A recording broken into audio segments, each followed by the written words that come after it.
Pudukkottai சிங்கப்பெண் Sivanandini MA MPhil அவர்களை உரையாற்ற அழைக்கிறேன்.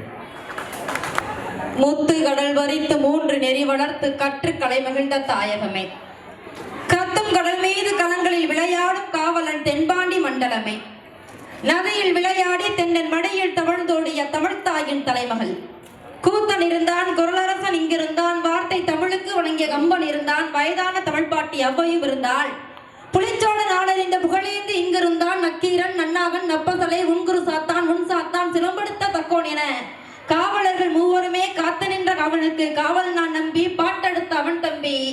எத்தனை பேர் அத்தனை பேரும் மொத்தமாய் திரண்டு யாப்பில்லா பாடலனும் யார் தரும் கவிதை எனும் மா பலா போல் மடியிலே வாங்கி காப்பில்லா தமிழ் நெஞ்சில் காலமெல்லாம் வாழ்ந்து கொண்டிருக்கிற மூப்பில்லா தமிழே முத்தமிழே உனக்கு கோடி வணக்கம். நல்லாவே தட்டலாம். இன்றைய நாள் இந்த உலகம் உச்சி முகந்து கொண்டாடி தீர்த்து வீர வணக்கம் செலுத்த வேண்டிய நாள். குறிப்பாக இந்த தமிழர்களாக பிறந்த நாம் எல்லோரும் எழுந்து நின்று வீர வணக்கம் செலுத்த வேண்டிய ஒரு நாள் என்று சொன்னால் இன்றைய நாள். தமிழ் என்ன செய்தது, ஏன் இவர்களுக்கு வீர வணக்கம் என்று ஒரு கூட்டம் கேட்க வாய்ப்பு கூடும். அவர்களுக்கெல்லாம் ஒற்றை பதில் சொல்ல வேண்டும் என்று சொன்னால், தமிழ் எதையும் செய்யும், எப்படியும் செய்யும் என்பதற்கு இந்த கூட்டம் ஒரு சான்று. அன்பிற்குரியவர்களே, இந்த வீர வணக்க நாளில் என்னை சிங்கப்பெண் சிவநந்தினி என்று அறிமுகப்படுத்தினார்கள். எனக்கு ஒரு தயக்கம் வந்து விட்டது. ஏன்னா அதை நான் வாங்கல, பெற்றேன். ஏன்னால் ஒரு சிங்கத்தின் பின்னால் ஒரு பெண் பேசுவதனால் சிங்கப்பெண் என்று அறிமுகப்படுத்தியிருக்க கூடும் அப்படின்னு நான் பயன்படுத்த ஆசைப்படுறேன். இங்க நிறைய தோழர்கள் இருக்காங்க. மிகச்சிறந்த ஏற்பாடு. உண்மையிலேயே இந்த ஏற்பாட்டுக்கு அண்ணன் சுப்பிரமணிய அவர்களை வந்து நான் சந்தித்தேன். எனக்கு ஒரே ஆச்சரியம்தான். ஒருவேளை நம் ஐயாவை பார்த்து பார்த்து நம் தோழர்கள் அப்படி பழகி விட்டார்கள் அப்படிங்கிறதுக்கு அண்ணன் சுப்பிரமணிய அவர்கள் ஒரு சான்று. அவ்வளவு எளிமை. தொடங்கினதிலேருந்து முடிக்கிற வரைக்கும், எங்களை அனுப்புற வரைக்கும் அந்த அலுவலகத்தில் அவர் உச்சரித்த அதிகப்படியான வார்த்தை, எங்கள் தலைவர் வைகோ அவர்கள் சொன்னார், எங்கள் தலைவர் வைகோ அவர்கள் சொன்னார், எங்கள் தலைவர் தான் இதை செய்தார்னு. இதை விட இந்த தமிழுக்கு நல்ல செய்யக்கூடிய நல்ல தலைவர்கள் இந்த சமூகத்துக்கு வர முடியாது. மிகப்பெரிய வாய்ப்பு ஏற்படுத்தி கொடுத்த அண்ணன் சுப்பிரமணியன் அவர்களுக்கு சிறந்தாண்ட நன்றிகளை இந்த நேரத்தில் பதிவு செய்ய ஆசைப்படுகிறேன். அதே மாதிரி ஆட்சி செய்வதற்கு அரசியல் தலைவர்கள் வந்து விட்டார்கள். போட்டி போடுவதற்கு சட்டமன்ற உறுப்பினர்களும் தயாராகி விட்டார்கள். என் தெருவை பார்த்துக் கொள்வதற்காக கவுன்சிலர்களும் வந்துவிட தொடங்கிவிட்டார்கள். எத்தனை நபர்கள் இந்த மண்ணிற்கு வந்தாலும் எனக்கு ஒரே ஒரு வருத்தம் மட்டும் உண்டு. பாரத பிரதமராக தமிழ்நாட்டிலிருந்து ஒருவர் ஆக முடியும் என்று சொன்னால் என்னுடைய தலைவன், எங்கள் தலைவன் வைகோவால் மட்டும்தான் முடியும். அவ்வளவு திமிரு இருக்கு, அவ்வளவு தெளிவு இருக்கு, அவ்வளவு துணிவு இருக்கு, அத்துணை அறிவு இருக்கு. அவர் முன்னால் பேசுவதில் எனக்கு மற்றற்ற மகிழ்ச்சி. ஏன்னா எனக்கு முன்னாலும் பின்னாலும் இளம் பேச்சாளர்கள் ஆண்கள் பேச போறாங்க. என்னைக்குமே பெண்களுக்கு குறைவான இடஒதுக்கீடு தான். நான் ஒருவர் இருந்தாலும் இந்த கூட்டத்தில் ஆண்களுக்கு நிகராக பெண்கள் கூட்டம் அதிகமாக இருப்பதனால் சொல்கிறேன். ஒரு காலத்தில் பெண் என்பவள் கதவுகளுக்கு பின்னால் என்று பேச வேண்டியவள்.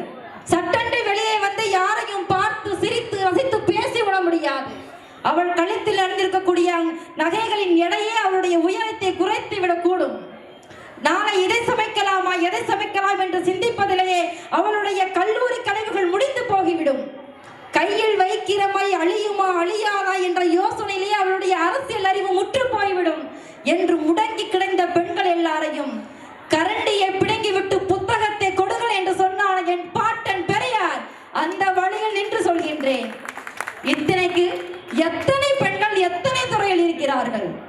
மெட்டி போட்ட பெண்கள் எல்லாம் இன்னைக்கு மெட்ரோ ஓட்ட தொடங்கி விட்டார்கள் என்று சொன்னால் அதற்கு காரணம் என் பாட்டன் பெரியார். கலை பரத்தவனின் மகள் இன்னைக்கு கலெக்டராக இருக்கிறார். ஏன் ஏர் பிடித்து ஓட்டுகின்ற ஒரு உழவனின் மகன் இன்னைக்கு எழில் நீதிபதியாக நிற்கிறார் என்று சொன்னார் அதற்கு என் பாட்டன் போட்ட விதை, அதற்கு என் தலைவன் கொடுத்த செயல், அதுதான் முழு காரணம். யாராலும் மறுத்துவிட முடியுமா? இன்னைக்கு நிறைய பேர் வீர வணக்கம் யாருக்கு கொண்டாடுகிறோம் என்பது தெரியாமல் ஒரு பக்கம் குடித்து விட்டு பேசிக் கொண்டிருக்கிறான், இன்னொரு பக்கம் குடிவெறிமை பேசிக் கொண்டிருக்கிறார். அவருக்கெல்லாம் ஒன்றை மட்டும் சொல்கின்றேன், என் தலைவரின் வரலாற்றை ஒரு முறை திரும்பியும் திருப்பியும் பார்த்துவிட்டு பேச தொடங்கு. மேடை கிடைத்து விட்டால் எது வேணாலும் பேசலாம் என்று இன்னும் சிலர் கிளம்பி விட்டார்கள்.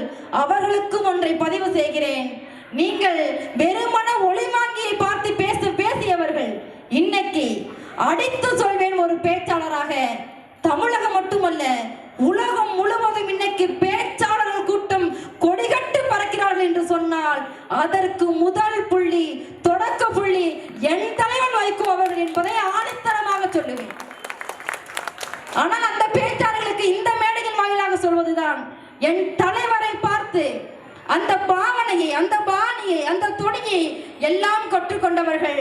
அந்த தமிழையும் நீங்கள் கற்றுக்கொண்டு வேலைகள் பேசுங்கள் என்று அந்த பேச்சாளர்களுக்கு இந்த இடத்தில் பதிவு செய்ய ஆசைப்படுகிறேன். நான் அப்படி வந்தவள் தான்.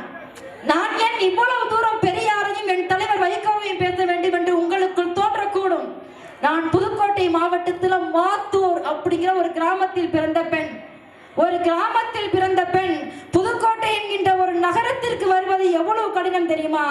ஆனால் எங்க அப்பா என்ன வேலை பார்க்கிறாங்கன்னு நினைக்கிறீங்க? புதுக்கோட்டை மாவட்டத்தில் மாத்தூர் கிராமத்தில் ஆடு மேய்க்கிற வேலை இன்னைக்கு வரைக்கும் பார்க்கிறார். காலையில 7 மணிக்கு ஆடு ஆத்தாருன்னா சாயங்காலம் 6 மணிக்கு தான் என் அப்பா வீட்டுக்கு வருவார். முதலாக 4ஆம் வகுப்பு படிக்கும் போது என் அப்பா சொன்னார், இங்கே வா, ஆடு மேய்க்கிறவங்க கிண்டல் பண்றாங்க, இவருடைய பேச்சை பாரு, நீ ஒரு பேச்சாளராக என்று ஒரு காணொளி காமித்தார். அவர்தான் என் தலைவர் வைகோ. அவர் பேச்சை பார்த்து பார்த்து வளர்ந்தவள். உலகம் உச்சி புகழ்ந்தது, என்னென்னமா பேசியது. ஆடு மேய்ச்சவங்க எனக்கு எதுக்குமா இந்த வேலை, நீ ஏமா மேடை ஏறி பேசுற, உனக்கு என்னமா வேலை கிண்டல் செய்தார்கள். உறவுகளே, மாத்தூர் என்ற கிராமத்தில் புதுக்கோட்டை நகரத்திற்கு என் தந்தை அனுப்பி புதுக்கோட்டை நகரத்திலிருந்து சென்னை என்கின்ற பெருநகரத்தில் இன்னைக்கு நான் ஊடகத்தில் ஒரு 7 ஆண்டுகளாக பணியாற்றி வருகிறேன் என்று சொன்னால் என் தந்தைக்கு என் பாட்டன் பெரியாரும் என் தலைவன் வைகோ அவர்கள் கொடுத்த உற்சாகம் தான் என்பதை மறந்து விடாதீர்கள். கூட்டத்தில் பேசுவதை கேட்டுவிட்டு கலந்து செல்வதல்ல நம் வேலை, அதுவல்ல நம் பொறுப்பு. இது போன்ற தலைவர்களின் இந்த பொக்கிஷத்தின் இந்த நூலகத்தின் பேச்சை கேட்டு உங்கள் வீட்டிலிருந்து ஒவ்வொரு வீட்டிலிருந்தும் வைகோ புறப்பட வேண்டும். ஒவ்வொரு வீட்டிலும் வைகோ பிறக்க வேண்டும். ஒவ்வொரு மேடைகளிலும் என் தலைவன் வைகோ முழங்க வேண்டும் என்பதை இந்த இடத்தில் பதிவு செய்ய ஆசைப்படுகிறேன். இந்தி திணிப்பு. ஏன் இந்தி திணிப்பு என்று சொன்னால், இந்தி என்று சொன்னால் தமிழ்நாடு மட்டும் இவ்வளவு கோபப்படுகிறது, ஏன் கொந்தளிக்கிறது என்று இன்னும் ஒரு சில சங்கிகளுக்கு புரியவில்லை. அந்த சங்கிகளுக்கு சொல்கிறேன், எங்களின் மரபு அப்படிப்பட்டது. என் பாட்டன் அப்படிப்பட்டவன். மண் தோன்றா முன் தோன்றா காலத்தை முன்றோடு பூத்த கொடி என்னுடைய தமிழ் கொடி. அப்படிப்பட்ட தமிழை நீ எப்படி அழிக்க முடியும்? பேசினார் எனக்கு முன்னாள் தோழர் மணிமாறன்.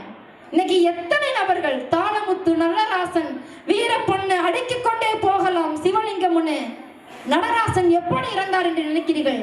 இந்த திணிப்பு போராட்டத்தில் அத்தனை இளைஞர்கள் பங்கு பெற்றார்கள். காவல்துறை அவர்களை கைது செய்தது. ராஜாஜி அரசு ரொம்ப கொடூரமாக செயல்பட்டது. சிறையில் அடைத்து ரொம்ப அவர் உடல்நிலை சரியில்லாமல் இருக்கிறார். காவல்துறை ஒரு வாய்ப்பு தருகிறதாம், உயிர் பிச்சை போடுகிறதாம். நீ இந்தி திணிப்புக்கு எதிராக போராடினது தவறு என்று ஒரு கடிதம் மட்டும், மன்னிப்பு கடிதம் மட்டும் கூட உடனே மருத்துவர்களை வரவழைத்து உனக்கு மருத்துவம் பார்க்கிறேன் என்று சொன்னது. தமிழன் விடுவானா? தமிழன் விடுவானா? தாயான தமிழுக்கு ஒரு இழிவு வந்த பிறகு இந்த தேகம் இருந்தோரை என்ன லாபம் என்று மருத்துவ சிகிச்சையே இல்லாமல் சிறையிலேயே மாண்டாரே நடராஜன். முதலில் இந்த இந்தி திணிப்புக்காக களத்தில் இறங்கி போராடி முதல் கள பணி நடராசன். நடராசனை பின்பற்றியே அடியற்றியே வந்த தாளமுத்தும் அதே சிறையிலேயே மாண்டு போனாரே. அவர்களுக்கு குடும்பம் இல்லையா? உறவுகள் இல்லையா? ஏன் மாண்டார்கள்? தமிழ் வாழ்க வாழ்க என்று தீக்குளித்து என் தோழர்களும் என் உறவுகளும் இறந்து மாட்டார்களே, அவர்களுக்கு வீர வணக்கம் செலுத்த வேண்டிய நாள். எத்தனை போராட்டங்கள். வைகோ ஐயா அவர்களை அரசியல் தலைவராக பார்க்கக்கூடிய உங்கள் எல்லோருக்கும் நான் ஒன்றை மட்டும் சொல்கின்றேன். தமிழ்நாட்டின் பிரச்சனைகளுக்காக குரல் கொடுப்பதற்காக சட்டமன்றமும் நாடாளுமன்றம் போகின்ற தலைவர்கள் இருந்தாலும் தமிழ்நாட்டின் உயிராடி பிரச்சனைகளுக்காக இன்றைக்கும் நாடாளுமன்றத்தின் சுவர்கள் சொல்லும் இவர் எழுப்பிய புரட்சி குரலை எத்தனை பிரதமர்களை சந்தித்திருக்கார்கள். நீங்கள் அரசியல் வரலாற்றில் திருப்பி பார்த்தால் மன்மோகன் சிங், ராஜீவ் காந்தி, இந்திரா காந்தி, குஜரால் என்ற அத்தனை பிரதமர்களையும் தன் கேள்வி துணைகளால் எப்போது எந்த தலைவர்களை சந்தித்தாலும் என் தமிழ்நாட்டில் இந்த பிரச்சனை, என் மக்களுக்கு இந்த பிரச்சனை என்று பிரச்சனைகளை பற்றியே ஒரு தலைவன் யாரை சந்தித்தாலும் பேசினார் என்று சொன்னால் அவர்தான் நம்முடைய மொழிப்போர் கள நாயகனாக இன்று மேடையில் வீற்றிருக்கக்கூடிய அன்பிற்கினிய ஐயா வைகோ அவர்கள். உறவுகளை, இந்தி திணிப்பு, இந்திக்கு எதிரானவர்களாக தமிழர்கள் அல்ல என்பதை புரிந்து கொள்ள வேண்டும். நீங்கள் திணிக்கிறீர்கள். 125 உயர்நிலை பள்ளிகளுக்கு இந்தியை கட்டாயமாக்க வேண்டும் என்று ராஜாஜி அரசு அறிவித்த போது எழுந்த இந்த நெருப்பு இன்றைக்கு வரைக்கும் பற்றி எரிகிறது. சமீபத்தில் கூட உள்துறை அமைச்சராக இந்த அமித்ஷா அவர்கள் ஒரு முறை மேடைகள் தெரியாமல் பேசிவிட்டார் என்று நாம் எடுத்துக்கொள்வோம். பேசினார்.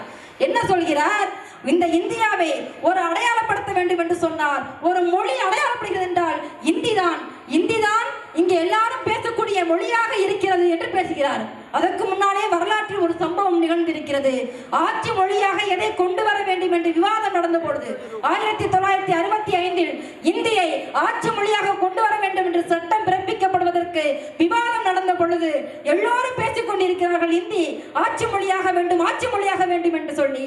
என் தமிழ்நாட்டிலிருந்து சென்ற CN அண்ணாதுரை என்கின்ற ஒரு புரட்சிவாள் எழுந்து கேட்டது, அதிகம் பேசுகிறதென்றால் நீங்கள் இந்தியை ஆட்சி மொழியாக ஆற்றுகிறீர்கள் என்று சொன்னால் நம் நாட்டில் காரம் தானே அதிகமான எண்ணிக்கையில் பறவையாக இருக்கிறது, பிறகு ஏன் மயிலை தேசிய பறவையாக அறிவித்தீர்கள் என்று ஆதிக்கம் பிடித்தவர்களை பார்த்து கேள்வி எழுப்பினார்.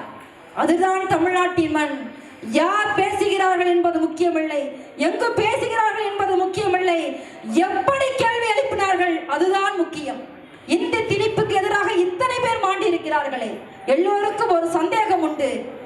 எதுவும் இல்லாத ஒரு சாமான வீட்டில் பிறந்த ஒரு சாமானியன் வீதிக்கு வந்து போராடுகின்றானே.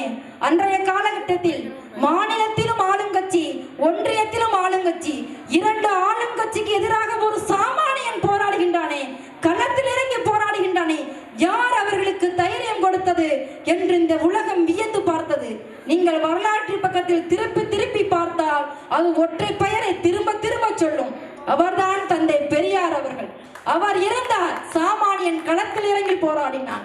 உறவுகளே, உங்கள் பிள்ளைகளுக்கு நீங்கள் உங்கள் கடினத்தை ஒரு புறம் சொல்லுங்கள், அப்பாவின் அம்மாவின் உழைப்பை ஒரு பக்கம் சொல்லுங்கள். அதையெல்லாம் தாண்டி இந்த மண்ணிற்காகவும் மண்ணில் பிறந்த பெண்ணிற்காகவும் பெண்களின் கனவுக்காக பாடுபட்ட, எண்ணுயிர் தமிழுக்காக பாடுபட்ட இந்த வீர வணக்கத்தில் கொண்டாடித்திருக்க வேண்டிய இந்த தியாக சீடர்களையும், இன்னைக்கு அடுப்பூதும் கைகளெல்லாம் கைகளில் பேனாவும் கம்ப்யூட்டரையும் இயக்குவதற்கு காரணமாக இருந்த தந்தை பெரியாரையும், பேச்சு எப்படி இருக்க வேண்டும், நேரத்தை எப்படி கடைபிடிக்க வேண்டும், நேரத்தை எல்லாம் வீணெடுத்துக் கொண்டிருக்கக்கூடிய தலைவர்களுக்கு சொல்கிறேன், ஒரு தலைவன் எப்படி இருக்க வேண்டும் என்பதை என் தலைவன் பேரறிஞர் அண்ணா அவர்களையும் பார்த்து எல்லோரும் வரலாறுகளை பேசும்போது சொல்வார்கள்.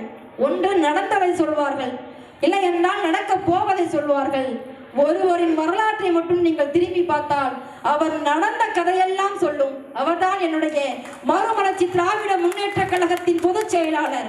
எங்கள் எல்லோருக்கும் முதுகெலும்பாக தட்டி கொடுத்து புரட்சியை கிளப்பக்கூடிய அன்பு ஐயா வைகோ அவர்கள் என்று சொல்லி, மழையால் கரைந்து விடுவதில்லை மழை, முகிலால் குறைந்து விடுவதில்லை கடல், கால மாற்றத்தால் சிரித்து விடுவதில்லை சிலை, மண்ணில் மக்கினாலும் தண்ணீரில் கரைந்தாலும் எத்தனை சங்கிகள் வந்தாலும் எங்களை ஒன்றும் செய்ய முடியாது.